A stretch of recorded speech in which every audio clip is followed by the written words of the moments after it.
there, this is Statlander with Rangers of Wrestling, me, the Wrestling Time Post Show. And for tonight, I will be reviewing both AEW Rampage and Friday Night Smackdown. But let's talk about AEW Rampage. AEW Rampage tonight kicked off with John Silver and Alex Reynolds versus the Kings of the Black Throne, Malakai Black and Brodie King. So this was a good match. I just felt like it wasn't as strong as as usually a Rampage match opens up.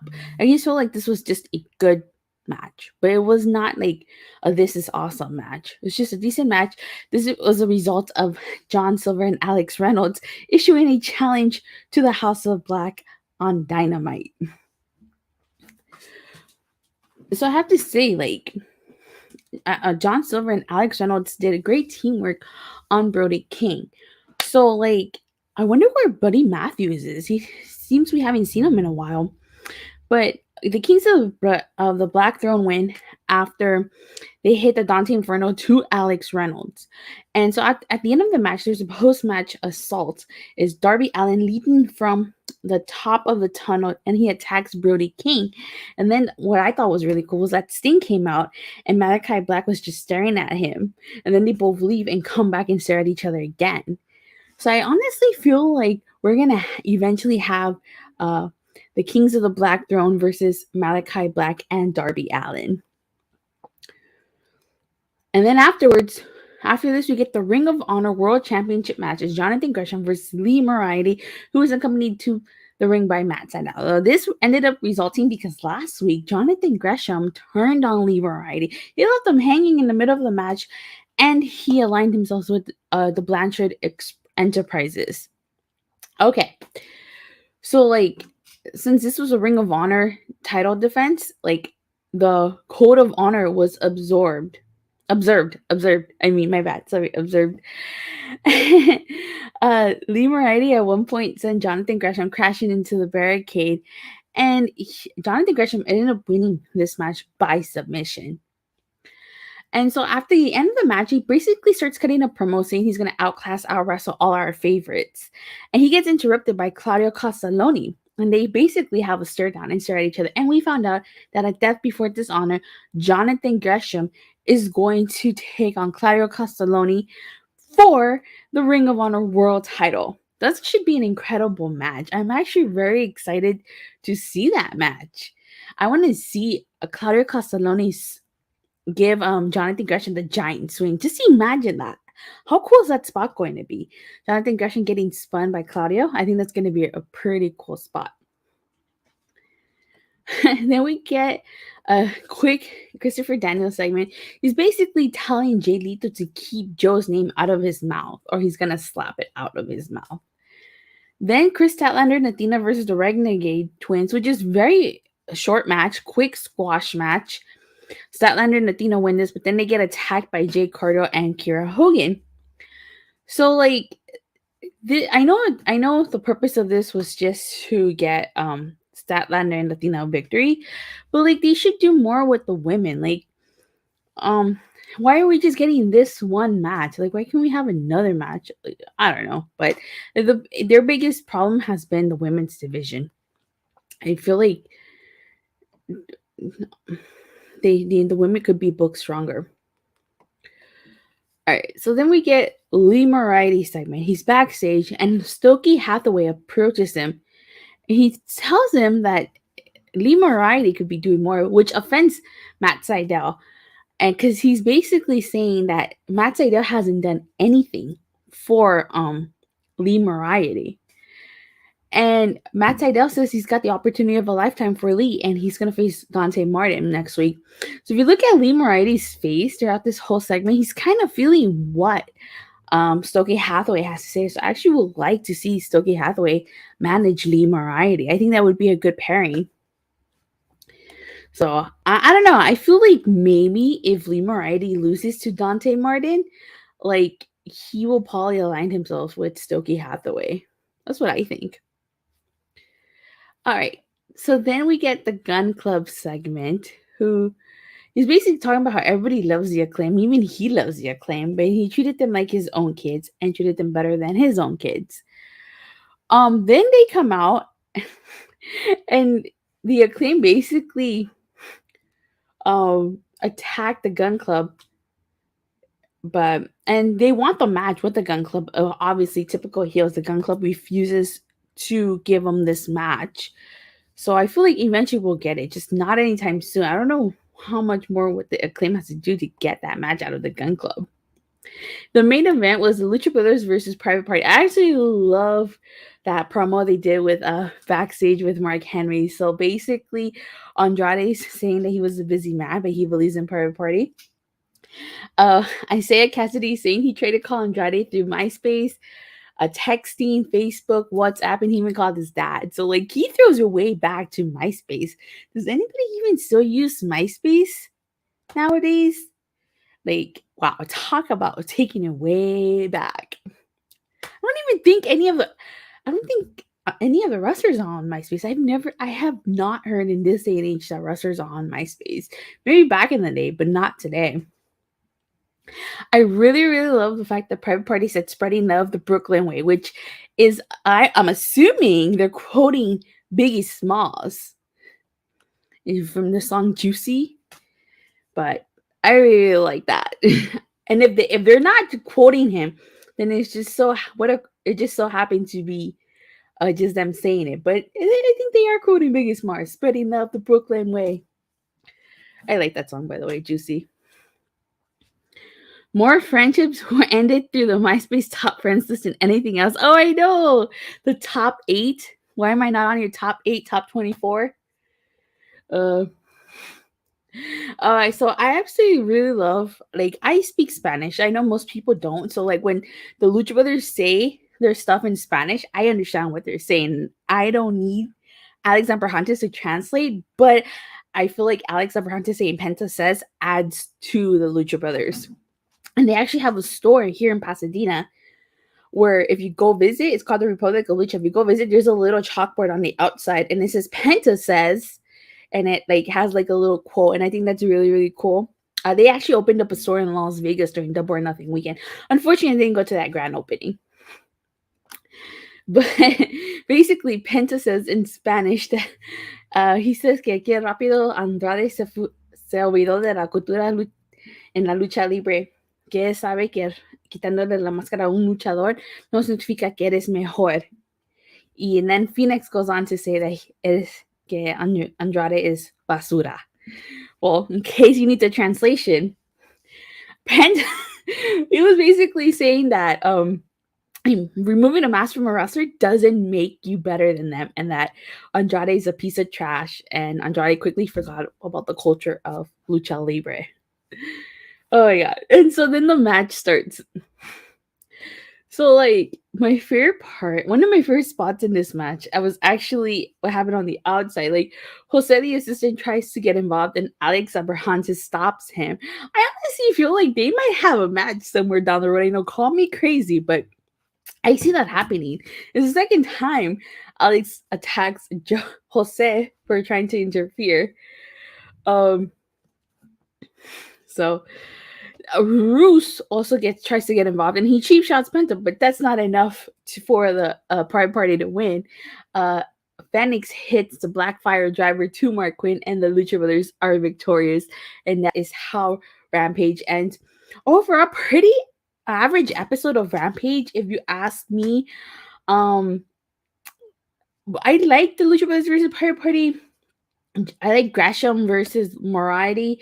I feel like the opening contest was decent match, the squash match, and I did like Rampage better than I did SmackDown, so I'm gonna go ahead and give Rampage a 7 out of 10 today. But overall, decent show. It was okay, just not as strong as usual, I would say. But that concludes the Rampage review. So now let's move on to everyone's favorite Friday night show, Friday Night SmackDown, which kicked off with Pat McAfee. He was basically opening up SmackDown saying he wanted to apologize to the WWE Universe because of his absence last week. We were forced to listen to Corey Graves for 2 hours and Corbin for 17 minutes. For those of you who don't know, I'm sure you guys know by now, Baron Corbin attacked Pat McAfee at the end of Money in the Bank. Hence why he wasn't on SmackDown. So he's trying to talk about in this segment is that he's known Baron Corbin since they were roommates as rookies and with the Indianapolis Colts. He makes a reference to Zodi switching their, or rumored to switch their rating from PG to TV 14. And so basically what he's talking about is that he's saying that Baron Corbin basically became insufferable when he came to WWE. And then Baron Corbin appears on the Tron and basically says he can't come out because he's got monkeypox. And then Pat McAfee basically ends by saying that Corbin is allergic to being in front of the WWE Universe, and he introduces Liv Morgan. So I liked this opening segment. It was okay. It wasn't the best, but it was just an okay segment. An okay to way to open. So I'm surprised Pat McAfee didn't say welcome to Friday Night SmackDown, since a lot of people every time they open the show always say welcome to Monday Night Raw, welcome to SmackDown. So we got a championship contenders match. Is Liv Morgan versus Nattie. This match was okay. I didn't really care for this match. Liv Morgan wins, and at the end, Kyla Braxton's basically saying that she wasn't as dominant in her victory as Ronda Rousey. And Liv Morgan saying she's walking into her own match as an underdog, but rest assured we'll still call her SmackDown Women's Champion at the end of SummerSlam. And then we get a quick backstage segment with Theory, and the gist of this segment is that Heyman doesn't want him to cash in. He's saying that he can schedule a title match between him and Roman Reigns. And Theory basically says that he's going to cash in on either Lesnar or Reigns and become the youngest undisputed champion. And that when he does become undisputed champion, he might need a special counsel and he might hire Heyman. Do I really have to talk about this next segment? This next segment was okay. So then it's a New Day segment, and they're dressed as the Viking Raiders. It was so cringe. This segment was terrible, and I'm not saying I'm against comedy in wrestling. I love comedy in wrestling. If you guys have been watching my reviews, you guys know I always praise Orange Cassidy, R-Truth, and the Swingman Johnny Swinger for being the undisputed kings of comedy in wrestling, because they do comedy in wrestling correctly. This was comedy in wrestling done horrible. I hated this segment. This segment was so cringe. I swear, I don't know what segment was worse, this or the Sami Zayn Bobby Lashley sister segment from a couple of years ago. This was a terrible segment. I absolutely hated it. Thank God the real Viking Raiders came out. Had they not came out, this segment would have just been terrible. I mean, Xavier Woods basically saying his name is Eric the Gross, and Kofi Kingston saying he's Ivar the Ugly. Is that supposed to be funny? That was not funny. And then Xavier Woods is over here acting like a pirate instead of like a Viking. And they're talking about how they've seen all the Thor movies, including the new one. It was just going, I don't know where they were going with this, but this was a terrible segment. And I do not recommend anybody watching this segment. Save yourselves time and do not watch this segment. Like I said, thank God the Viking Raiders, the real Viking Raiders come out, because this was just terrible. So they come out. The New Day call them ugly cringe, if you ask me. And then Shanky and Jinder attack the Viking Raiders, and then the New Day dances with Shanky. Did I miss something? Why are Jinder and Shanky attacking the Viking Raiders? Oh my God. I don't think I can find the appropriate adjective or adjectives to describe how terrible this segment was. But moving on. Then we get a Gunther segment. And basically, he's talking about how Ludwig failed against Nakamura. And we found out we're going to get a rematch next week. Wow. A rematch. between Ludwig and Nakamura. I feel like this is supposed to set up Nakamura versus Gunther at SummerSlam for the Intercontinental title. Gunther basically saying that there's no room for failure and that losing is unacceptable and that losing has consequences. So he's not happy that Ludwig lost. Then we're supposed to get Aliyah versus Lacey Evans. But it doesn't happen just like last week because Lacey Evans orders her music to be cut and restarted. Then she basically cuts a promo and she tells the audience to go to hell. And like she walks away and like the match doesn't even happen. Like I don't understand what the point of this is. Like, oh my god, I don't understand WWE's booking sometimes. I really don't. Then we're supposed to get Drew McIntyre versus Sheamus, but just like last week, Sheamus gets out of it, and so we end up with Drew McIntyre versus Ridge Holland. I'm not gonna lie to you, there was this one spot in the match where I was kind of scared for Drew McIntyre. Like Ridge Holland had picked him up, and then he slammed him, and like I was really scared that he was gonna botch that. The one thing I did like about this match was Drew McIntyre copying Sheamus hitting Ridge Holland in the chest 10 times, and Drew McIntyre using the white noise on Ridge Holland. So I really like those two spots. But Drew McIntyre was victorious. So I'm assuming next week we might actually get Drew McIntyre versus Sheamus after 2 weeks of this. Okay. So then we get a quick Madcap Moss segment. Mind you, before this segment, Theory came out. He came out. Okay. Went to commercial. Okay. And he is standing out there already. Then he goes backstage and we get a Madcap Moss segment while Theory's still standing out there. And he basically says that Theory has a really big head. Paul Heyman introduces himself to Madcap Moss. And he starts to allude how like Madcap Moss beat down Baron Corbin. And he starts to tell Madcap Moss that he needs to do the same to Theory because he might reward him by scheduling a main event title match again with Roman Reigns. And then Madcap Moss basically tells him that he sounds like he's worried that Theory is really going to cash in at SummerSlam.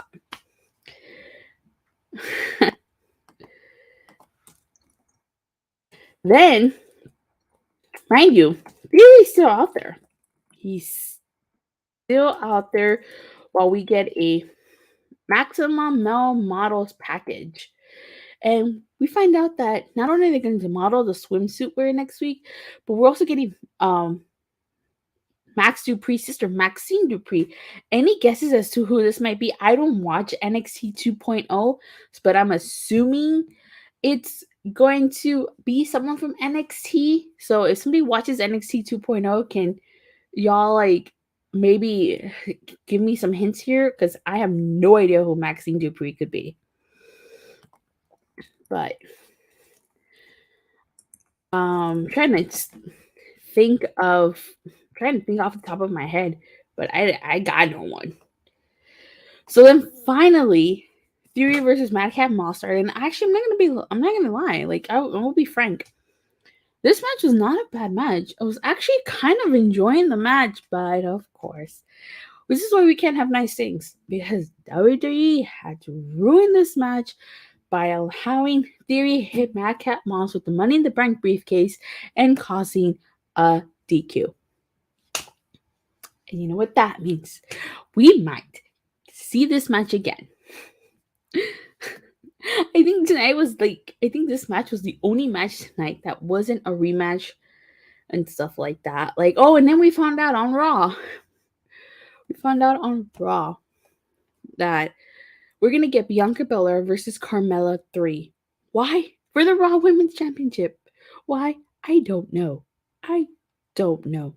Oh, and Brock Lesnar returns to SmackDown next week. But yet, where's Roman Reigns? Where is Roman Reigns? I have no idea where Roman Reigns is. Do I have to keep talking about SmackDown? I mean, we're almost done here. Oh, and not to mention, next week, we're also getting Liv Morgan and Ronda Rousey face to face. Yay! You know how that goes. So after the match, we get a Sami Zayn segment, basically coming out and telling that Theory needs to apologize for disrespecting the bloodline. And then, like, the Usos come out, and it seems like they're backing up Sami Zayn here. And Moss ends up sending Theory into the ring post. So the main event was Jimmy Uso versus Angela Dawkins, which I wouldn't mind if we didn't see it 1,000 times already on Monday Night Raw. This is supposed to be a SmackDown main event, yet we've seen this main event multiple times on Raw. Hell, we've even seen Angela Dawkins versus Jey Uso. I hate to say this because, like, the Street Profits and the Usos can put on a good match, but I could care less about this match because I've seen it before. I've seen it multiple times. I don't understand why this match was happening. You could have just had a segment where you named the special guest referee for their match. But instead, we have to sit through this match like we haven't seen it before. Oh, and guess what? The ref gets knocked down during this match. Angela Dawkins gets victorious, but they question the fact that Jimmy's shoulders weren't even on the mat. They were raised. Kind of how I got Money in the Bank. Same thing happened with Montez Ford.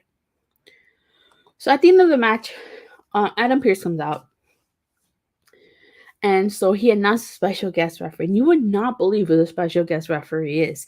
It's none other than Double J, Jeff Jarrett. And it's kind of an odd choice if you ask me. It really is. But they are going to be in Nashville. So it would make sense in that sense that it's going to be Jeff Jarrett. Because he is billed from Nashville, Tennessee. So I guess in that aspect, it makes sense. But match-wise, it just doesn't make sense. Why Jeff Jarrett? But I guess you needed someone impartial and neutral to cut it down right the middle, right? Then a brawl breaks out between the Usos and the Street Profits, and that is how Friday Night SmackDown ends. This SmackDown was horrible. I only liked kind of Pat McAfee's opening promo, and I kind of dug the Madcap Moss Theory match, but they ruined it with that DQ.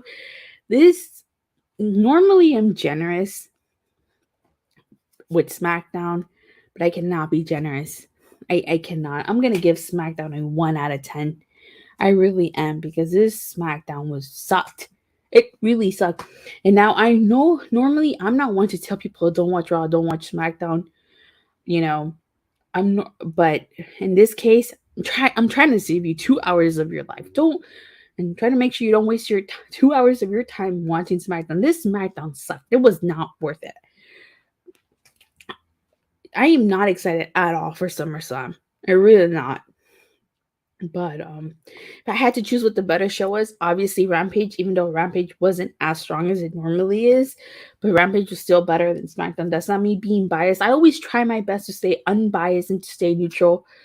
But when SmackDown sucks, I'm gonna say it sucks. If by some miracle it's a great show, I will say it's a great show.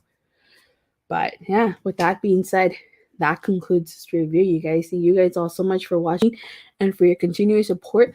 Please don't forget to like and subscribe. Make sure you hit that bell so you get notified whenever I go live or release a new video. And I will see you guys on Monday after Monday Night Raw. Bye.